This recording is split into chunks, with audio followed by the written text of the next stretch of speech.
একটা কিস্তিখোর নাফরমান সুখে নাই।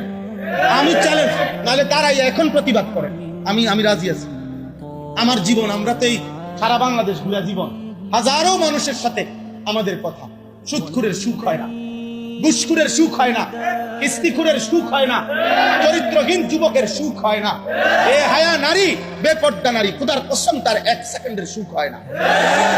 এ দুনিয়া ভোগ করে কতক্ষণ, এরপরে সিদ্ধিয়া ফিরে পৃথিবী স্মরণ করে না, হৃদয়ের তৃপ্তি আসে না। একটা সময় দিন শেষে, হায়াত শেষে দেখে পুতুও পছন্দ করে না, জিও পছন্দ করে না, পুতের বউও পছন্দ করে না, সংসারের কেউ দেখতে পারে না। অথচ এদের জন্যই হারাম খেয়েছে, অথচ এদের জন্যই মিথ্যা বলছে, এদের জন্যই ওজনে কম দিছে। নাহলে একটা বেড়া নিজে চলনে লেগা এত টেয়া লাগে না। এই বউ বাচ্চা সংসারের কথা ভাই ভাই এত মিথ্যা কথা বলছে। আজ তারাই চেনে, আজ তারাই চেনে। আমি এই কিছুদিন আগে এক ভদ্রলোক, উনার 3 ছেলে, 2 ছেলে ইউরোপ থাকে, 1 ছেলে ঢাকা শহরে থাকে। একটা অনুষ্ঠানে আমার পাশে বসছে, খুব বুঝাইতেছে মানুষের, হ্যাঁ 3 ছেলের একের গুণাগুণ, ছেলেদের এই আছে সেই আছে। পরে কথা শেষ হয়েছে, আর আমি শুধু বললাম, আঙ্কেল বাসায় কে থাকে এখন? আপনি যে বাসায় থাকে?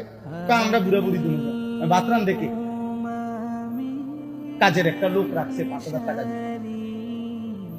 একজন কাজের বদিল্লা রাখছে, ওই বাতরাইন যাবে কীর্তেন শুনেন মানুষের, এগুলো শুনেন কীর্তেন, কথা বলেন না। কাজের মহিলার রান্না আর আপন সন্তানের খেদমত বরাবর। এটা শুনাইয়া লাভ কি? এটা শুনাইয়া লাভ কি? বলে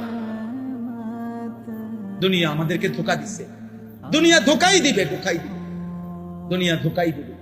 হারাম কখনো সুখ আনে না, হারাম কখনো সুখ আনে না।